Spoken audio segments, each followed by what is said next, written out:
अभिमान आते ही भगवान वहां से अंतर ध्यान हो गए। बोलिए कृष्णचंद्र भगवान की जैसे भगवान अंतर ध्यान हुए, गोपिकाओं ने देखा इधर नहीं है उधर नहीं है। अब गोपिकागण को तब भगवान के अदृश्य होने पर जो व्याकुलता महसूस हुई, उसमें वो चिल्ला चिल्ला करके रोने लगे और कहते हैं रोते रोते गीत गाने लगे।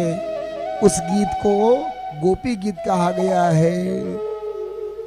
और उस गोपी गीत में कहते हैं कि हे कन्हैया कहाँ चले गए तुम। और भगवान थोड़ी देर के लिए अंतर ध्यान होकर थोड़ी दूर से सब कुछ देख रहे थे।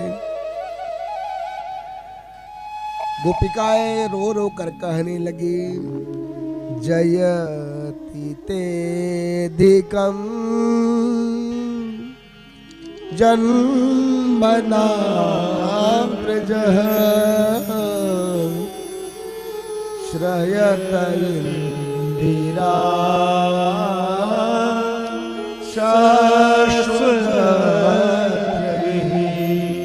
हे कन्हैया, जब से आप ब्रज में आए हो ब्रज की कीमत बढ़ गई, उनका मूल्य बढ़ गया। जिसके जीवन में आप आते हो वो व्यक्ति मूल्यवान बढ़ जाता है। जहां लक्ष्मी जिस चरण कमल को प्राप्त करने के लिए तरसती है, वो लक्ष्मी पीछे पीछे ब्रज में आकर के घूमती रहती है। और तुम कहाँ चले गए कन्हैया, तुम्हारे बिना अच्छा नहीं लग रहा है। हम लोग थोड़ा बोल लेते हैं ना, उसका बुरा मत माना करो। थोड़ी देर के लिए भी जाते हो तो प्राण सूखने लगता है। और ये कह करके गोपिकागण कहते हैं कि न खलु गोपिका नंदनो भवान अखिल देहरा अंतरात्मा। आप साधारण गोपी के बेटे नहीं हो, आप यशोदानंदन नहीं हो, सबके हृदय में विराजमान परमात्मा हो। आपको जानते हैं, हमसे गलती हुई है, गलती हो जाती है तो क्षमा कर दिया करे कन्हैया। और सारे जगत के मालिक, आपकी इतनी बड़ी कृपा है हमारे ऊपर में। यदि कोई आदमी बहुत परेशान और व्याकुल हो सब तरफ से, सारे दुख को दूर करना है तो क्या करना पड़ता है? तव कथामृतम ताप्त जीवनम कविभिरीडितम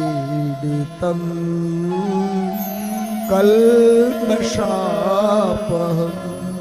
कितना भी दर्द में व्याकुल व्यक्ति यदि तुम्हारी कथा सुने, तव कथामृतम, सारे जीवन का ताप दूर हो जाएगा। तप्त जीवनम कविभिरीडितम कल्मषापहम्। बड़े बड़े लोगों के हृदय के कल्मष पाप ये सब दूर हो जाते हैं। इस प्रकार संसार में सबसे बड़ा दानी कौन है? जो तुम्हारी कथा का दान करता है। सबसे बड़ा दानी कौन है? जो कथा का दान करता है।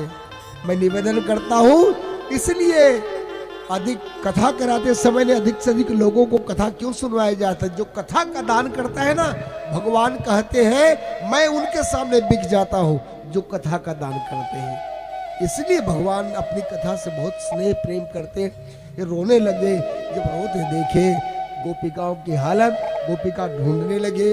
कथा तो बहुत लंबी है और आखिर उनका प्रेम देख करके, रोना देख करके भगवान प्रकट हो गए।